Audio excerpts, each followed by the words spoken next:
Now we are proud to introduce our guest reporters, Katie and Mita, and our special guest, Rutgers professor, Mr. Scott Glenn, and the Rutgers glider that made it across the Atlantic Ocean. Good morning, Professor Glenn, and thank you for coming to our school. It's quite an honor to have you and a piece of history in our school. We came up with a few questions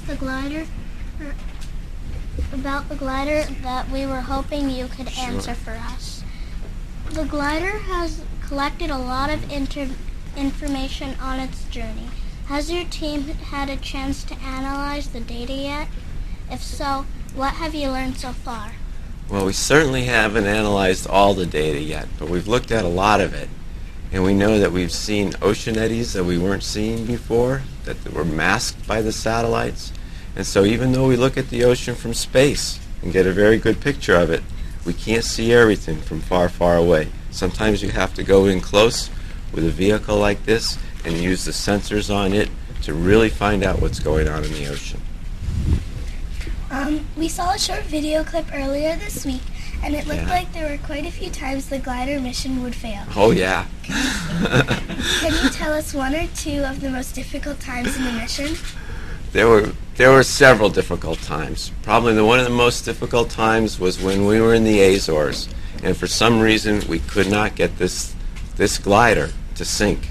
It was just sitting at the surface. It wouldn't sink at all, and we put this pick point on top to add some weight, and it still wouldn't sink. And we wrapped lead around it. Chip the diver got it to do that, and we got it finally to go underwater by him pushing it. And as a result, he found some air bubbles that were in the front. So somehow some air got in the front, and that was one of the moments where we almost thought the mission was ended. And there are several times too when there's a satellite phone in the tail where it calls home.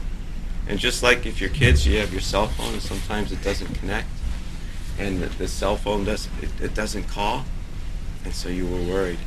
You didn't know, okay, did it just miss the call? Was there not a satellite to pick it up?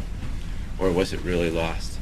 Every time it called back later though, so we were pretty happy. Can you describe the condition of the glider when you recovered it? Oh yeah. It was covered with brown algae along the top where the sun was hitting it, and all the seams had barnacles growing in it. And so even though the yellow pieces here that were painted has this nice Teflon-y, smooth coating, the barnacles, they'd stick their little feet in the little crevices and hold on as hard as they could and go for a ride. And it's just a beautiful the best speed possible for the barnacles. They just sit on here and they open up their fans, and it's like going for a buffet dinner all the way up and down through the water column. They just wait to find what they want.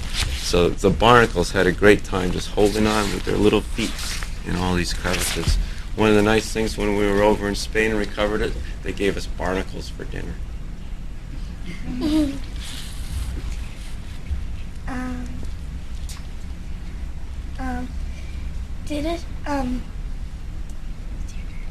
Do you have any other challenging missions planned? Yeah. You guys want to come with us on the next mission? The next mission's the Challenger mission. It's to take these gliders and fly them all the way around the world. That first mission flew across the Atlantic from here towards Spain. Now we have to continue going around. So we have to go up around the poles, the Arctic and the Antarctic, and we have to go to South America, and we have to learn how to fly over to Africa. And once we do that Atlantic, then we have to go over into the Indian and the Pacific Oceans. So there's a long ways to go. It's going to take us many years. You'll probably be in college by the time we finish.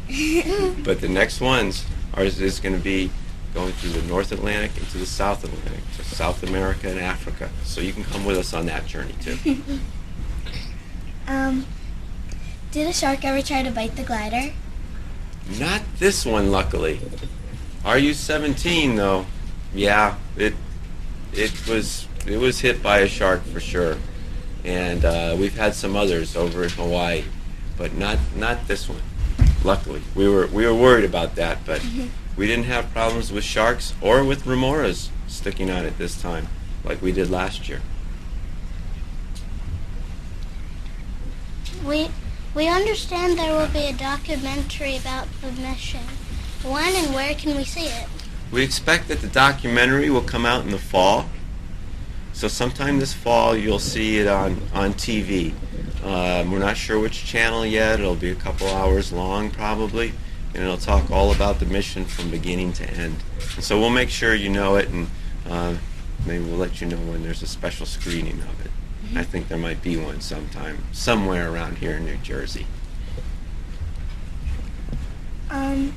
What kind of jobs are out there for students who graduate from marine science programs at Rutgers University? It's a great time for students to get jobs out there, because right now they need to do these kind of vehicles and satellites all over the world. We have to be able to understand how our climate's changing and how that impacts our weather and how that impacts all the food we grow and the fish we eat, because there's a whole large growing population of people on Earth, and a lot of those people are hungry. And so how do we feed that big growing population while the climate's changing? That's a big challenge for scientists and engineers and mathematicians and people that want to go out and do good. And so that's what your generation is going to be doing out there. So we're going to help you do that, help you learn how to do that, and go out and save the world.